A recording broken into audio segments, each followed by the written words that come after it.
Hello friends.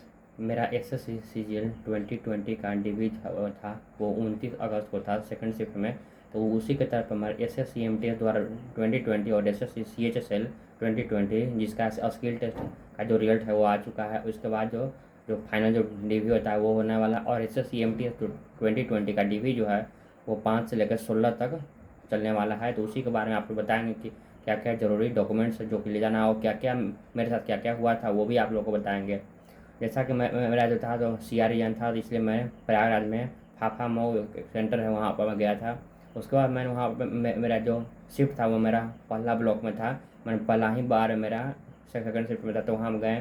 तो सबसे पहले हमसे पूछा कि EWS आपका सर्टिफिकेट जो है वो आप लोगों से दिखा दिए। तो बता दें कि इस बार से 10th का 12th का और ग्रेजुएशन का होता है। सबसे पहले एक सेल्फ डिक्लेरेशन फॉर्म होता है, ऊपर से एक ऊपर में एक इंग्लिश का और नीचे में एक हिंदी का एक पैसेज होता है। पैसेज को लिखने के लिए कहा गया क्या पैसे अपने हैंड राइटिंग में लिखिए, हिंदी वाला और इंग्लिश वाला, क्योंकि वो अपना जो अपना उसका आंसर जो पहले प्री प्री एग्जाम होता है, मेंस एग्जाम होता है, उससे अपना इसे मैच करता है, आपका राइटिंग मैच करता है। उसके बाद आप ये होने के बाद उसका आपको बाद वो ले लिया जाता है। उसके बाद ऐसा आपको बारी बारी से बुलाया जाएगा। आपका जो जो भी बच्चा absent रहता है उसको ऐसे उसका जो जो आता है जो उसको हटा दिया जाता है, और जो बच्चा प्रेजेंट रहता है उसी को सिर्फ वहाँ पर बुलाया जाता है। तो उसके बाद बार बार आपको बुलाया जाएगा। तो आपको उसका सबसे पहले अगर 10th का जो सर्टिफिकेट होता है वो मार्कशीट सबसे पहले मांगा गया। अगर आपके पास अगर 10th का अगर सर्टिफिकेट अगर है तो आपका ठीक है, नहीं तो सिर्फ अगर सीबीएसई जो स्टूडेंट है वो उनका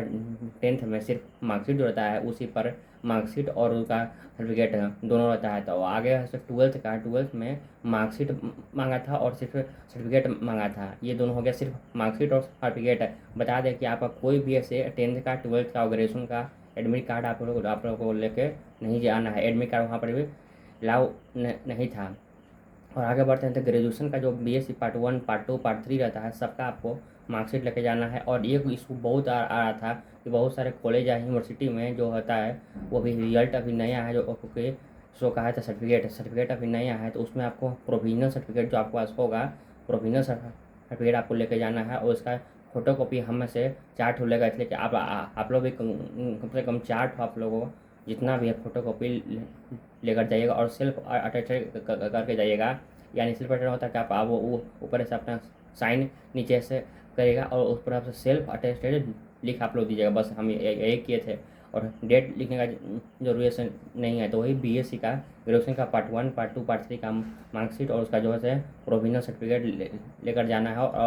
और आगे बढ़ते हैं EWS के लिए क्या है। और मेरा EWS था, तो उसमें आप देखिए, इसका अगर जनरल है तो जनरल के लिए वो दिक्कत है जिसका ये सब 10th का 12th का और ग्रेजुएशन का सिर्फ डिग्री चाहिए बस। और जो EWS है उनका जो था जो SSC, देखिए ऐसे CGL 2020, SSC MTS 2020 और CHSL 2020, इन सब के लिए आपका जो वैलिड ईयर है या वित्तीय वर्ष या फिनेंशियल ईयर होगा वो 2020 से लेकर 21 तक होगा जाए। और आपका जो फॉर्म है वो आपका जो EWS सर्टिफिकेट है वो 2020 में आपका बना होना चाहिए। और जो फिनेंशियल ईयर है वित्तीय वर्ष आपका 2020 से लेकर 21 तक होना चाहिए।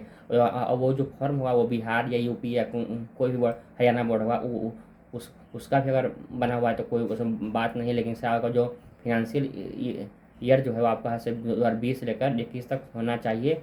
यह सब मस्ट है। और एक लड़की थी वो उसका जो हम लोग बैच में जो वहाँ पर गई थी वो उसका ऐसे EWS में वो ईयर नहीं था, वो उसका 2019 का था, इसलिए उसको जो है से EWS से हटाकर उसको ऐसे UR में बदल दिया गया था। और उसको आगे बढ़ता और बता दें कि SSC MTS में 10th का जो सिर्फ मांगा जाता है। और 12th और ग्रेजुएशन का अगर आपके पास अगर आप किए हुए हैं तो आप ले आ सकते हैं, लेकिन ऐसा मांगा नहीं जाएगा।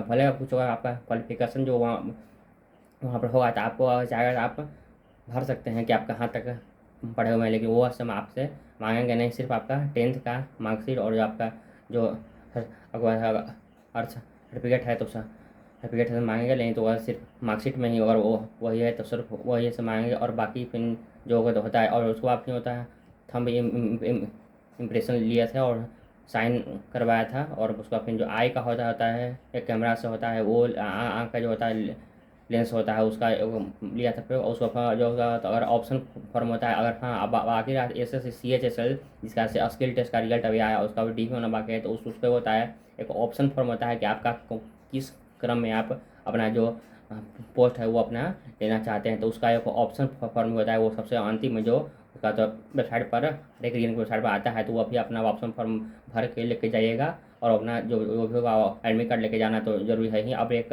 पैन कार्ड या आधार कार्ड में से आप कोई भी होगा तो आप एक ले आ सकते हैं। और बता दें कि आधार कार्ड का फ़ोटो कॉपी भी लेके जाना मैंडेटरी है, बहुत ज़रूरी है वहाँ पे। और आपका हो सकता है 3 से 4 तो आपका फ़ोटो ऐसे लेके जाइएगा सिर्फ। लेकिन बात है कि मेरे यहाँ जो था सब फ़ोटो का यूज नहीं हुआ था, सिर्फ फ़ोटो ऐसे मिलान करने का, आपका चेहरा जो है मिलान करने के लिए सिर्फ वहाँ पे होता है, ऐसा कुछ उसका यूज ऐसे नहीं से होता है। अब बाकी जो बचा OBC SC ST का जो जो आपका ये होता है सर्टिफिकेट होता है, उसके बारे में अगर आप लोगों को कमेंट करेगा तो आप लोग फिर से हम नया वीडियो उसके लिए क्या क्या ज़रूरी है, या फिर जो SSC MTS या SSC CHSL का आने वाला है DP उसके बारे में आप लोग जरूर से वो बता देंगे। तो वीडियो को जरूर से लाइक करिएगा और सब्सक्राइबर हो तो ज़रूर कर दें। मिलते हैं अगले वीडियो में, धन्यवाद।